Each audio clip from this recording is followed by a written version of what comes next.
মৰ্মান্তিক জ্বলি চাই হ'ল তিনিটা সপোন।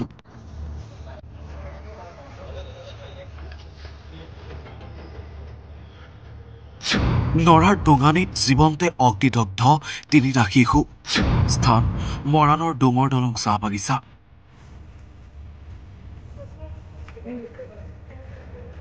স্বাভাৱিকভাৱে খেলি আছিল সিহঁতে।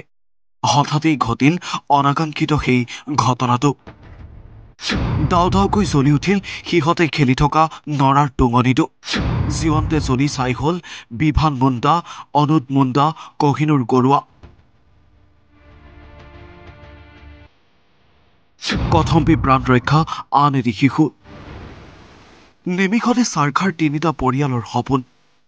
এটা ডাঙৰ ল'ৰা আছিলে, তেওঁলোকৰ ভিতৰতে এটা ডাঙৰ ল'ৰা আছিলে, সিহঁতি চালাই লৈ বিড়ি খাব লৈছিলে বিড়ি খাব লৈছিলে। সেই বিড়ি চালাইটো কাটি পৰিলে নে তেনেকুৱা দুৰ্ভাগ্যজনক বশতঃ সেই বস্তুটো জ্বলি গ'ল।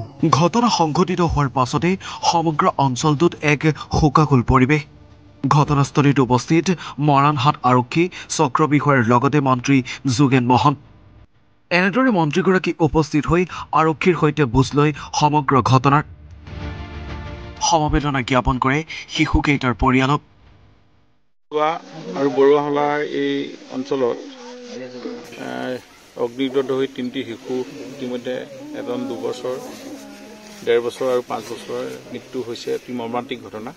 খেৰৰ তলত তেখেতসকলে আছিলে খেলি, আৰু পূৰ্বৰ পৰা ফিৰিঙুটি আহি এনেধৰণে জ্বলি যোৱাত তিনিটি শিশু নিহত হয়। অতি মৰ্মান্তিক ঘটনা।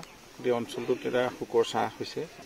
এই সময়ত যিহেতু জুই অকণমান ৰজাই হয়, এই সময়ত আমি ৰাইজৰ সাৱধান হ'ব লাগিব। খেৰৰ ধান মৰা খেৰত তেওঁলোকে ৰাতিও থাকে, আমি শুনিছোঁ ইয়াতে তেওঁলোকে।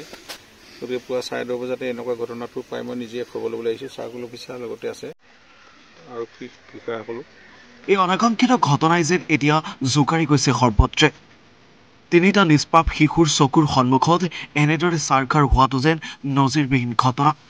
কেতিয়াও কাহানিও নহওক এনে দুৰ্ভাগ্যজনক ঘটনা। সকলোৰে তাকেই কামনা। মৰাণৰ পৰা স্বপ্নিল দেউৰীৰ প্ৰতিবেদন, ঈশান নিউজ।